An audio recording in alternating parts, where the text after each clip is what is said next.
The dinner rush at Romano's restaurant had finally slowed down, leaving Vanessa Morgan with a moment to catch her breath.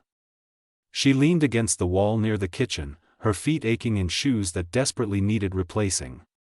Christmas Eve was supposed to be magical, filled with joy and laughter. Instead, she was serving other families their holiday meals while her own daughter celebrated without her. Her phone buzzed in her apron pocket. Seeing Trevor's name flash across the screen made her stomach twist into knots. She stepped into the narrow hallway behind the dining room, hoping for good news but preparing for disappointment. "Hello, Trevor.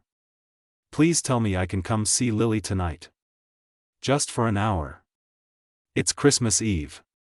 His voice came through cold and calculated. "Actually, Vanessa, I'm calling to tell you that won't be possible. Lily is busy with family activities. I'm her family too. I'm her mother." Vanessa fought to keep her voice steady, aware that the restaurant walls were thin. A mother who works nights and weekends. A mother who chose a waitress job over providing stability. Lily needs consistency, not someone who shows up when it's convenient. The accusation stung because it was so twisted. Vanessa worked these hours precisely because Trevor had left her with almost nothing after their divorce. His expensive lawyers had made sure she received minimal support while he kept their comfortable home, their savings, and worst of all, increasing control over their daughter. "Trevor, please. I haven't seen her in 3 weeks. You keep canceling my visits. You moved without giving me the new address. I just want to spend 1 hour with my baby on Christmas. My attorney will be filing paperwork next month to modify custody. Given your unstable living situation and work schedule, I think it's best if visits become supervised and less frequent. Lily is thriving in her current environment. Why disrupt that?" Vanessa felt her knees weaken. She pressed her back against the wall, sliding down until she sat on the cold floor. "You can't do this. She's my daughter. I have rights. You have whatever the court grants you. And given that I'm a successful investment banker with a stable home while you're a waitress living in a studio apartment, I think we both know how that will turn out. Think about what's best for Lily, not yourself." "I am thinking about her. She needs her mother. She needs me. What she needs is security. Something you clearly cannot provide. Enjoy your Christmas, Vanessa. We'll be in touch through my attorney." The line went dead. Vanessa sat frozen, tears streaming down her face as the reality crashed over her. Trevor was systematically erasing her from Lily's life, and she had no resources to fight back. He had money, connections, and the kind of power that made judges listen. She had nothing but love, and apparently, that wasn't enough. The hallway door swung open. Her manager, Mr. Chen, peered down at her with irritation. "Martinez, table 7 needs their dessert order. Get yourself together." Vanessa wiped her eyes quickly, smearing her mascara. "I'm sorry. I'll be right there." She pulled herself up, smoothed her black uniform, and forced her face into a professional expression. Customers didn't want to see their server falling apart. They wanted efficient service and invisible pain. Table 7 sat near the window overlooking the Chicago street decorated with Christmas lights. A single man occupied the booth, which was unusual. Most people came to Romano's in groups on Christmas Eve. He appeared to be in his late 40s, with graying hair at his temples and kind eyes that looked tired in a way that had nothing to do with sleep. His suit was clearly expensive, and the watch on his wrist probably cost more than Vanessa made in 6 months. "I'm so sorry for the delay. Are you ready for dessert?" She kept her voice bright despite the tears still threatening to fall. Theodore Harrison looked up from his phone and studied her face. "Are you all right?" The unexpected kindness nearly broke her composure completely. "I'm fine, thank you. The tiramisu is excellent tonight, or we have a chocolate torte. I heard your conversation in the hallway. The walls here are quite thin." His voice was gentle but direct. "That man on the phone, he's keeping you from your daughter." Humiliation burned through Vanessa's chest. "I apologize if I disturbed your meal. That was completely unprofessional. I don't care about professionalism right now. I care that someone is clearly causing you tremendous pain on Christmas Eve." Theodore set down his coffee cup. "How long has he been doing this?" Vanessa glanced around nervously. "Sir, I really can't discuss this. I could lose my job. What if I told you I might be able to help?" She let out a bitter laugh that sounded hollow even to her own ears. "No offense, but I've learned that when strangers offer help, there's always something they want in return." Something flickered across Theodore's face. Understanding mixed with old grief.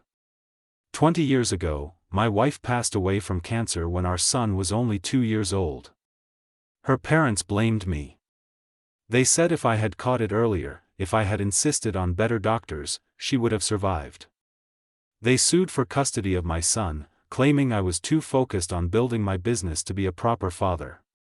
Vanessa stood completely still, the dessert menu forgotten in her hand. They had resources, connections, expensive attorneys. I was working constantly, trying to build something that would provide for my son's future. They painted me as a negligent parent who cared more about money than my child. The truth was, I was desperate to give him the life his mother would have wanted. "What happened?" Vanessa whispered. "I nearly lost him. Nearly lost my boy because I didn't have the resources to fight properly." Theodore's jaw tightened. "Someone helped me. A retired judge who had lost his own grandchild and understood my situation. He connected me with the right attorney, helped me build my case. I won, but barely.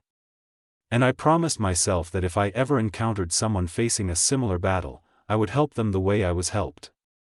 Theodore pulled out his wallet and extracted a business card, writing something on the back. "This is my personal number. Below it is the name of the best family law attorney in Chicago. Diana Matthews. She doesn't lose custody cases. I can't afford an attorney like that. I'll cover all legal costs. No strings attached, no repayment expected. The only thing I ask is that you fight for your daughter with everything you have." Vanessa stared at the card, trembling between her fingers. "You don't even know me. How do you know I'm telling the truth? How do you know I'm not the bad parent?"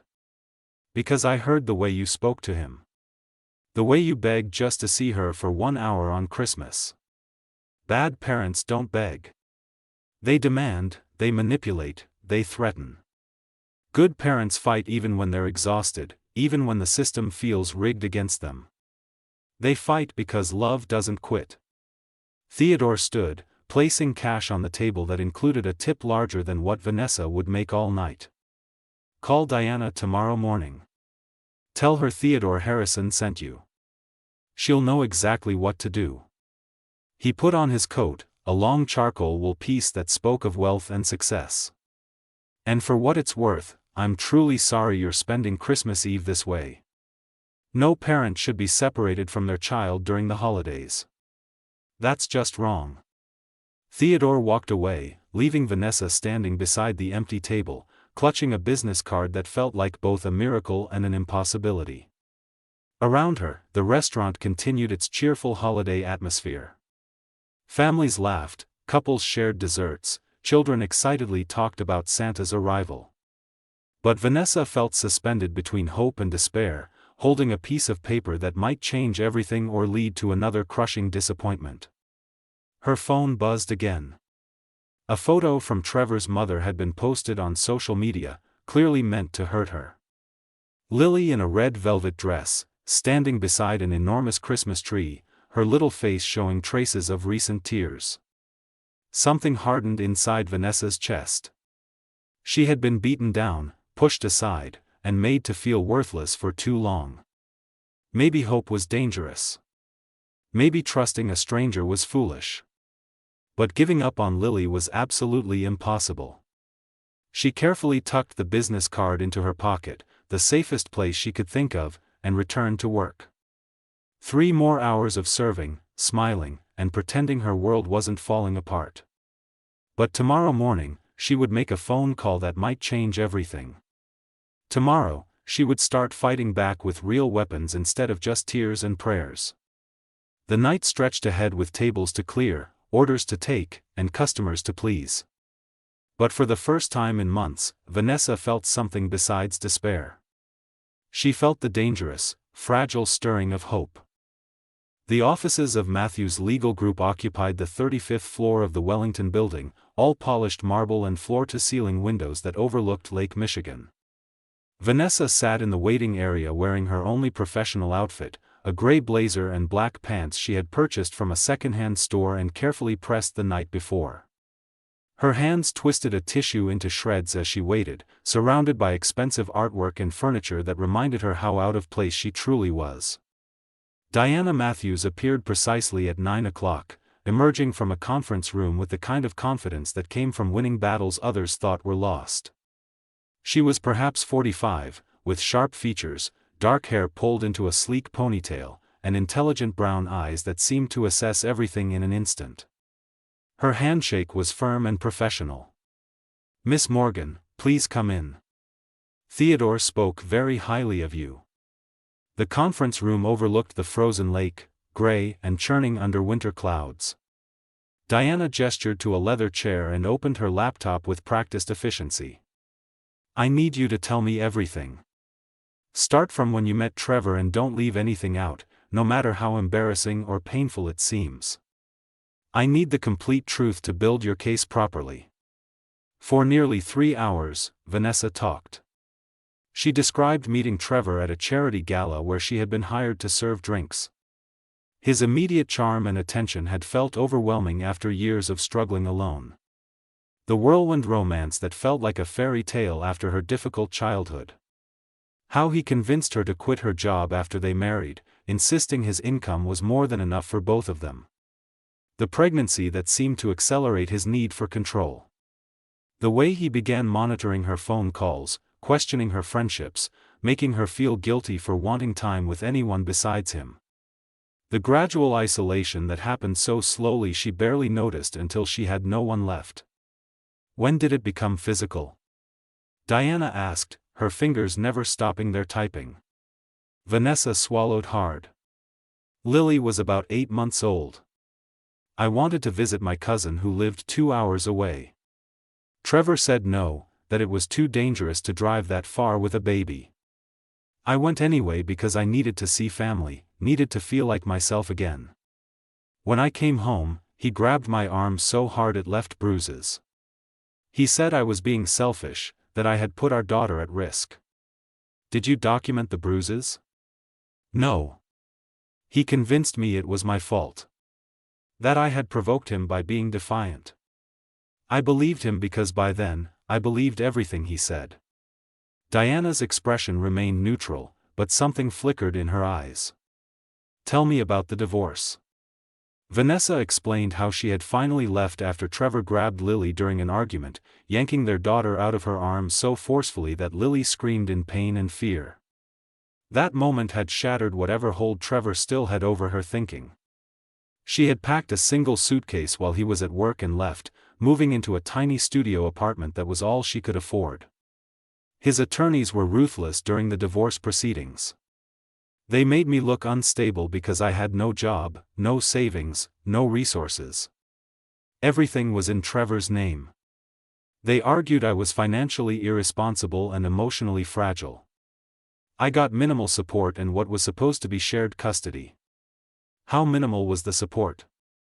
$900 monthly for Lily. Trevor makes over $500,000 annually as an investment banker. Diana's typing became more forceful. And the custody arrangement? Initially, we were supposed to split time equally. But Trevor started using delays and legal technicalities. He would cancel visits at the last minute, claiming Lily was sick or had other plans. He moved to a new house without telling me the address. He blocked my number on the tablet he gave Lily. Every time I tried to enforce the custody agreement, his attorneys filed motions that took months to resolve. Vanessa's voice cracked. It's been 9 months since the divorce. My time with Lily has gone from half to weekends only to supervised visits to now almost nothing. He's erasing me from her life, and I've had no way to stop it. Diana closed her laptop and looked directly at Vanessa. I'm going to be completely honest with you. This will get ugly. Trevor will try to humiliate you, discredit you, paint you as an unfit mother. His attorneys will dig into every aspect of your life. Can you handle that? Vanessa thought of Lily's face in that Christmas photo, the tears she tried to hide. I can handle anything if it means bringing my daughter home. Then we start immediately. I'm filing for an emergency modification of custody based on parental alienation. We'll need witnesses, documentation, anything that shows Trevor's pattern of control and manipulation. Over the following weeks, Vanessa's life became consumed by legal preparation. Diana was relentless, anticipating every argument Trevor's team would make and building counterarguments supported by evidence. They gathered bank records showing the disparity in their finances, text messages where Trevor admitted canceling visits to punish Vanessa, emails where he referred to her as unstable and unfit. Theodore called regularly to check on progress. The conversation started professionally but gradually became more personal. He asked about Lily, sharing stories about his son, Christopher, who was now 22 and working as an architect in Seattle. Raising him alone was the hardest thing I've ever done, Theodore said during one evening conversation. There were nights I questioned everything, wondered if I was failing him. But children are resilient when they know they're loved. Lily will remember that you fought for her. What if it's not enough? What if the judge sides with Trevor anyway? Then we appeal and keep fighting. You don't give up on the people you love, Vanessa. You just don't. Something in his voice made her pause. You sound like you're speaking from experience beyond just Christopher. Theodore was quiet for a moment. My wife, Caroline, she fought cancer for 2 years. The doctor said to prepare for the worst, but she refused to accept that. She fought every single day, not because she was guaranteed to win, but because Christopher and I were worth fighting for. She didn't survive, but she taught me that love means showing up even when the odds are against you. Vanessa felt tears sliding down her cheeks. I'm sorry you lost her. I'm sorry you're going through this battle alone. But you're not alone anymore, Vanessa. You have Diana, you have me, and you have the truth on your side. That matters. The breakthrough came on a Tuesday afternoon. Vanessa was at Diana's office reviewing testimony preparation when the receptionist announced an unexpected visitor. Margaret Lawson, Trevor's mother, walked into the conference room looking elegant but troubled. Her silver hair was perfectly styled, her designer clothes impeccable, but her hands shook slightly as she sat down. I need to speak with you about my son. Diana activated a recording device. Everything you say can potentially be used in court. Do you understand? I understand. I want it used. I need it used. Margaret looked at Vanessa with tears in her eyes. I owe you an enormous apology. I should have stopped Trevor years ago. I saw how he treated you. The control, the manipulation, the way he isolated you from everyone who cared about you. I told myself it wasn't my place to interfere, but that was cowardice. Vanessa couldn't speak, her throat too tight with emotion. Why are you coming forward now? Diana asked. Because last week, Lily asked me why her mommy stopped loving her. Trevor told her that you chose work over her, that you didn't want to be her mother anymore. I watched my granddaughter believe that terrible lie, and I realized I had become complicit in emotional abuse. Margaret pulled documents from her purse. These are text messages where Trevor explicitly states he's blocking Vanessa's access to punish her for leaving him.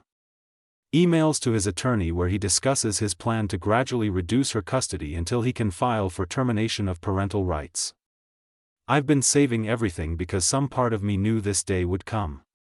Diana took the documents, her eyes scanning rapidly.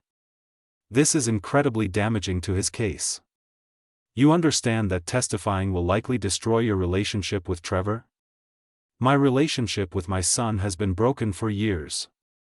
He's exactly like his father was, controlling and convinced that love means ownership. I stayed silent too long in my own marriage. I won't be silent while my granddaughter loses her mother. Margaret turned to Vanessa. Lily needs you desperately. She cries for you every night. She draws pictures of you and hides them in her room. Trevor throws them away when he finds them, but I've been saving them. She pulled out a folder filled with crayon drawings. Stick figures labeled Mommy and Me. Hearts and flowers. A little girl and a woman holding hands under a rainbow. Pictures that showed a child's desperate love for her absent mother. Vanessa pressed her hands to her face, sobs breaking through despite her attempts at control.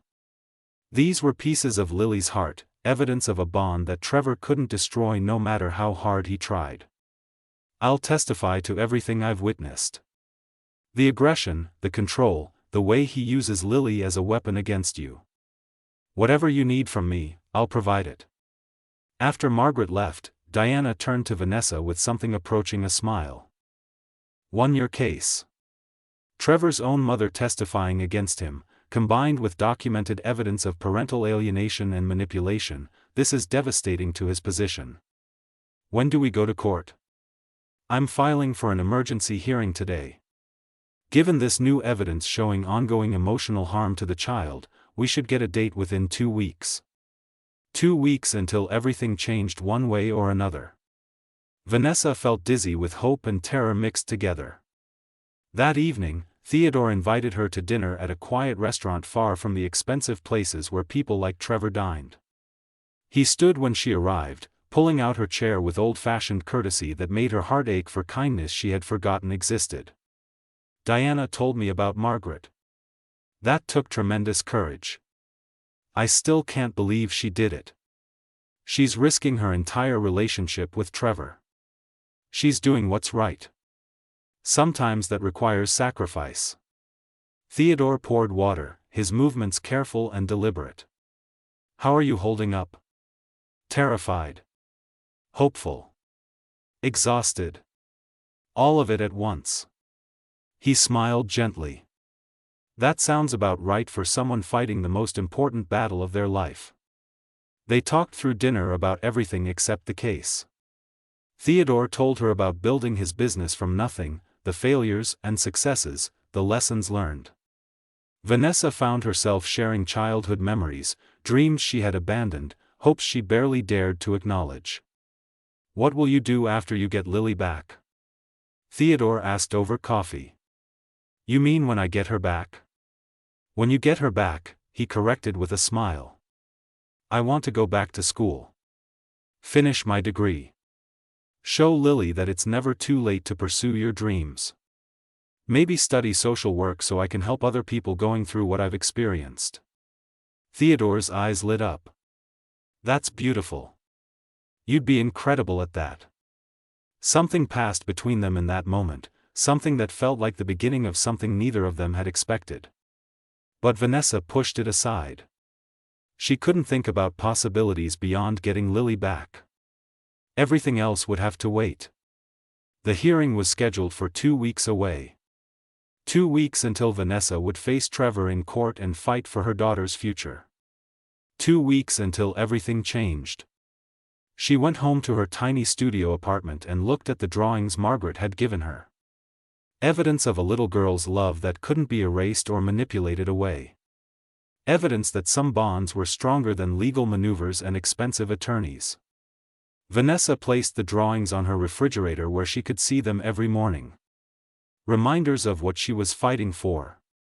Reminders that love was worth every battle, every sacrifice, every moment of fear. Tomorrow the real fight would begin. But tonight, she would hold on to hope and trust that truth and love were powerful enough to overcome everything working against her. The morning of the custody hearing arrived cold and gray, with snow beginning to fall across Chicago.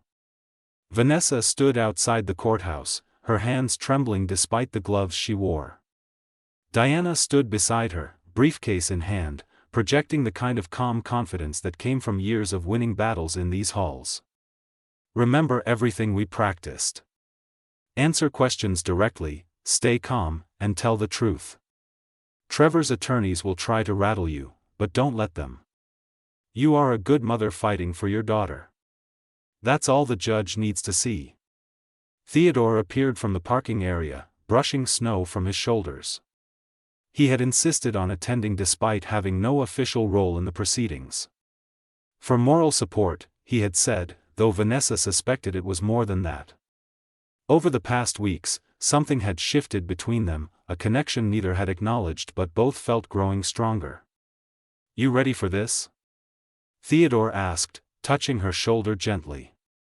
"I have to be. Lily is depending on me." They entered the courthouse together, passing through security and riding the elevator to the family court floor. The hallway was filled with other families, other battles, other children caught in the painful dissolution of their parents' relationships. Vanessa wondered how many of these cases involved situations like hers, where one parent used the legal system as a weapon against the other. Trevor was already seated in the courtroom with his attorney, Richard Pemberton, a man known for his aggressive tactics and expensive suits. Trevor looked composed and confident, wearing a tailored navy suit that probably cost more than Vanessa's monthly rent. He glanced at her once with an expression of dismissive contempt, as if her presence was merely an inconvenience he would soon eliminate. Judge Helena Morrison entered the courtroom, a woman in her early 60s with gray hair and sharp eyes that suggested she had seen every trick attorneys could pull. She settled into her chair and reviewed the case file before addressing the room. "This is a modification hearing regarding custody of Lily Morgan, age 6. I've reviewed the emergency filing and supporting documentation. This is a serious matter involving allegations of parental alienation and deliberate interference with custody arrangements. I expect honesty and professionalism from everyone present. Let's begin." Richard Pemberton stood, his voice smooth and practiced. "Your Honor, my client Trevor Morgan is a devoted father who has provided his daughter with stability, security, and a loving home environment. The mother, Vanessa Morgan, has demonstrated a pattern of instability including frequent job changes, inadequate housing, and an inability to maintain consistent involvement in her daughter's life." Diana rose immediately. "Your Honor, the pattern Mr. Pemberton describes is the direct result of his client's deliberate actions to financially cripple my client and systematically remove her from her daughter's life. We have extensive documentation proving parental alienation, manipulation, and violation of custody agreements." Judge Morrison raised her hand. "I'll hear testimony and review evidence before making conclusions. Mr. Pemberton, call your first witness." Trevor took the stand, his posture confident and his voice steady as he described himself as a concerned father worried about his daughter's well-being.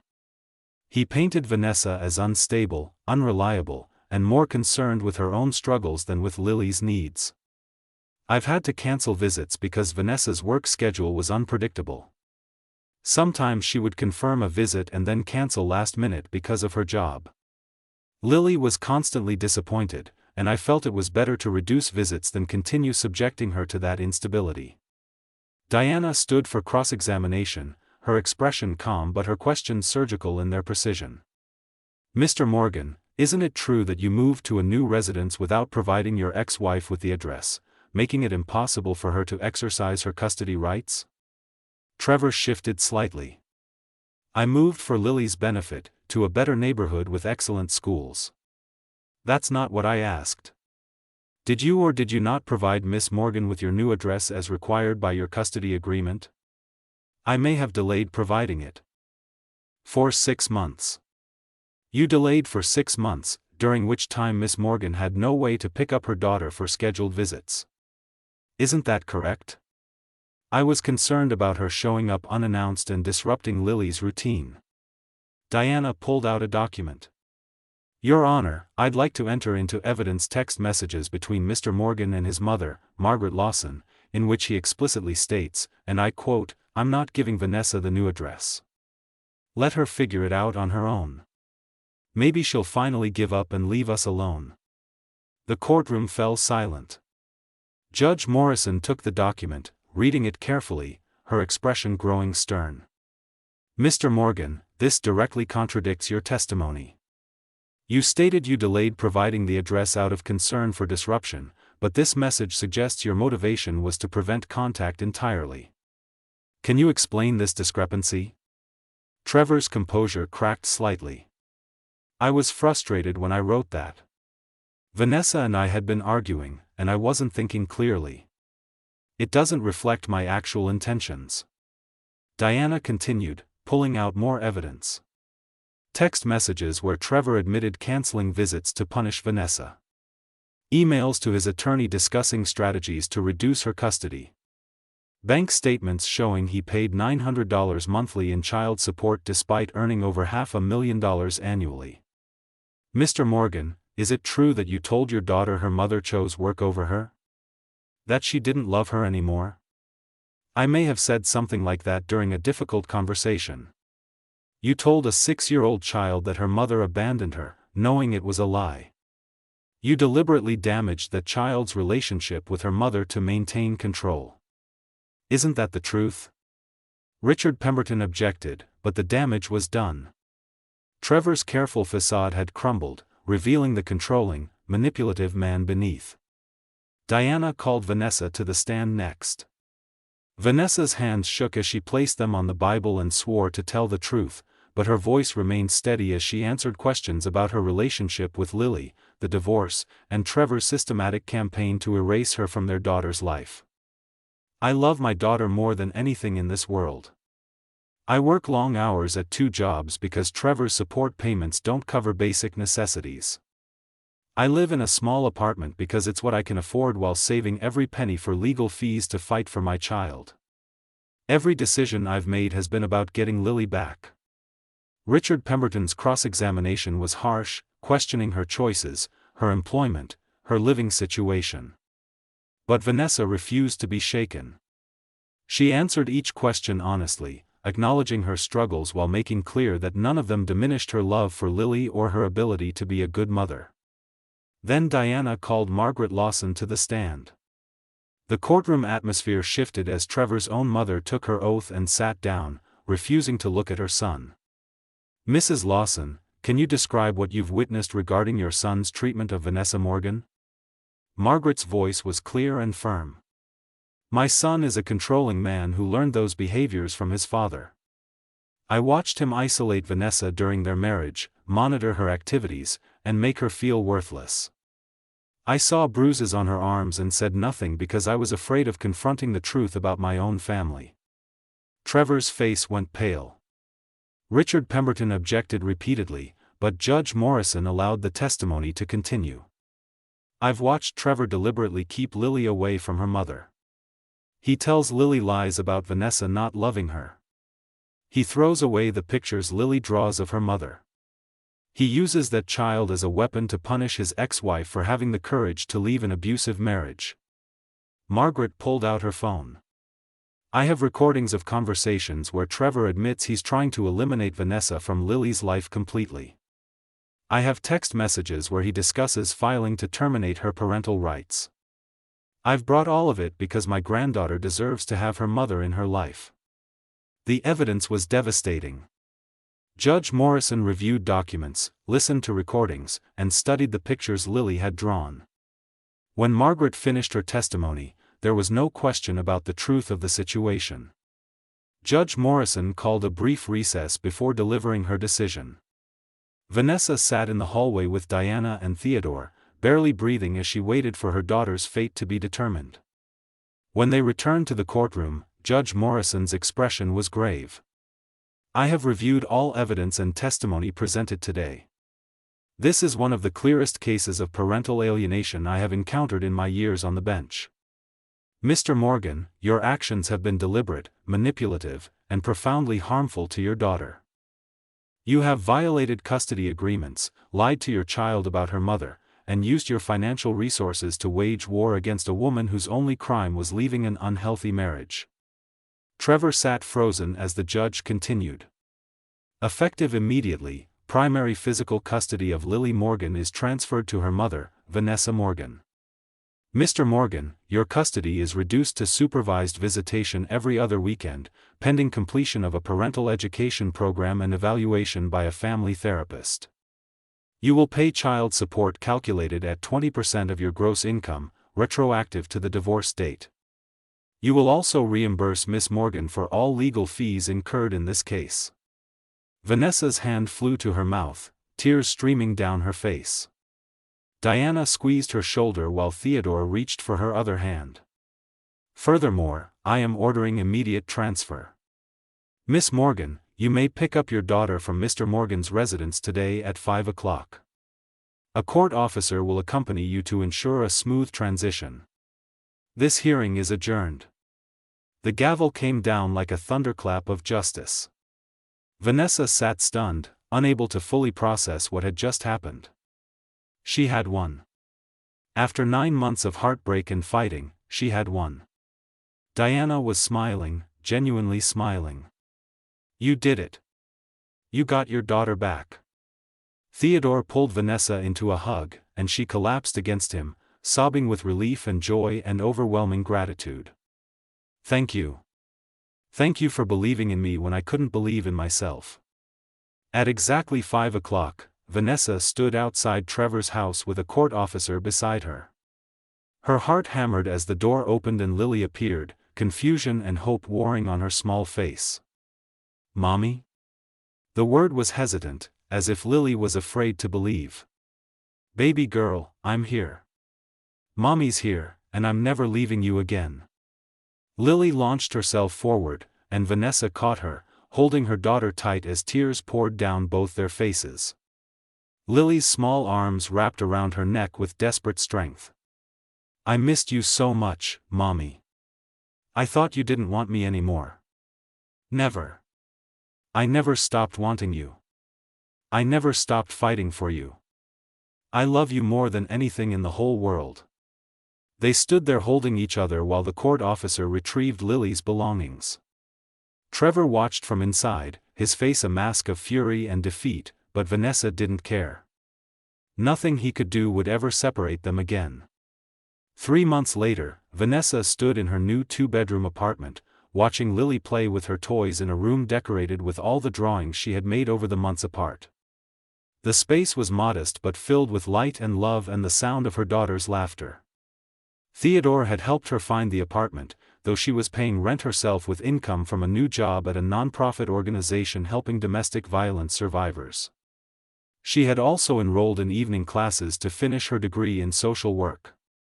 The doorbell rang, and Lily jumped up excitedly. Is that Theodore? Did he bring cookies again? Vanessa laughed, opening the door to find Theodore holding a bakery box and wearing a smile that made her heart skip. I may have stopped by that bakery Lily loves, he admitted. You spoil her. I spoil both of you. His eyes held hers with warmth that had grown into something deeper over the months of fighting and healing together. As they sat together eating cookies and listening to Lily talk about her school day, Vanessa felt peace settle over her like a warm blanket. The battle had been brutal, but it had brought her not just her daughter back, but also the strength to build a new life and the unexpected gift of someone who believed in her worth. Theodore reached for her hand across the table, and Lily giggled. Are you going to be my new daddy? Theodore looked at Vanessa with a question in his eyes, and she felt her cheeks flush with happiness and possibility. Let's take things one step at a time, sweetheart, Vanessa said, squeezing Theodore's hand. But right now, we have everything we need. We have each other, and we have love, and that's enough. Lily nodded, satisfied, and returned to her cookies. Vanessa looked around her modest apartment at her daughter playing, at the man who had changed everything with one act of kindness, and felt gratitude overflow. Sometimes miracles happened on Christmas Eve. Sometimes strangers became heroes. Sometimes love won against impossible odds. And sometimes, broken hearts found healing in the most unexpected places.